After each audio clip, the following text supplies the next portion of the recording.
Hello, I am Nigel King. Welcome to this presentation on my experience integrating universal design for learning into a course module. The planning process for this module began with a focused consideration of the module's objectives as per my exposure in the TLED program. This created a firm appreciation for the necessity to ensure the alignment of course objectives, content, engagement, technology, and assessments.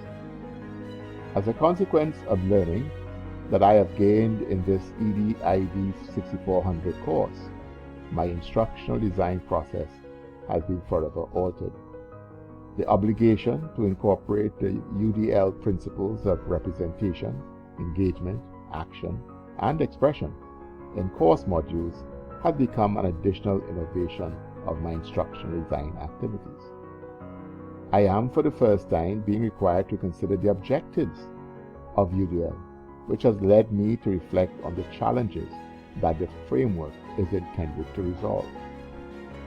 The idea that kept resonating with me as I began planning was that UDL is intended for all learners. I could have mistakenly conceived it as a way of tipping the scales in favor of learners with barriers to learning. My approach, however, to its application was in the minimization of barriers to learning for all learners. My goal was to ensure that the module I was designing met that objective.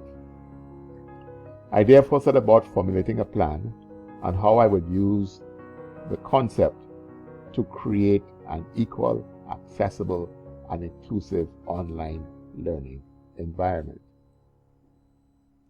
Now let's move on to some suggestions I have on UDL integration.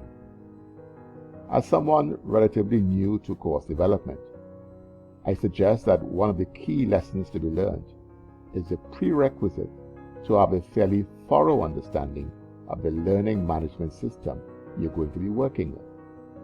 If my experience with Google Classroom for over the past 3 years has taught me anything, it is that not all LMSs are created equally. The design considerations to be made for one LMS may be different from that of another. Familiarity, therefore, is a critical aspect in the planning stages that informs on the types, scope of design strategies that you can integrate. It is necessary, therefore, to determine its capabilities and its limitations. Creative thinking is one of the best tools that any designer can have in their kit. This is a very useful capability that will assist in the creation of courses that will appeal to a wide cross-section of learners with its captivating visuals, sounds, and activities. However, the ability to think creatively does not come naturally to everyone.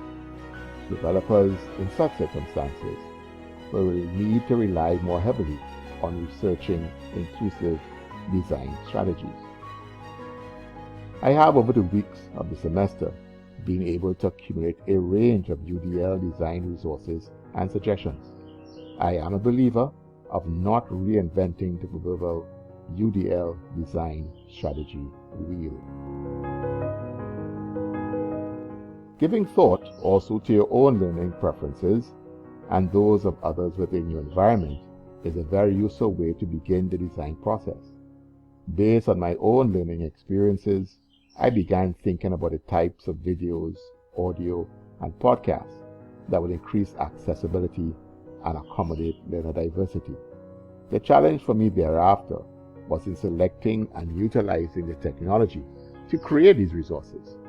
Developing technological competency takes time for most individuals. Hence, I recommend that it be done away from any project.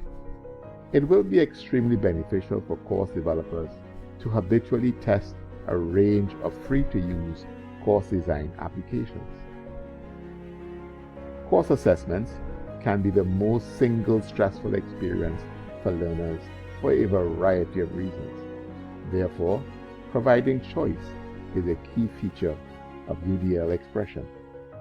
Again, researching alternative assessment approaches of others will prove to be an invaluable endeavor. In conclusion, I suggest that the integration of UDL principles is mostly limited by the imagination and skill of the developer. Thankfully, neither of these challenges are insurmountable. I wish to thank you, therefore, for the opportunity to present my course development experience.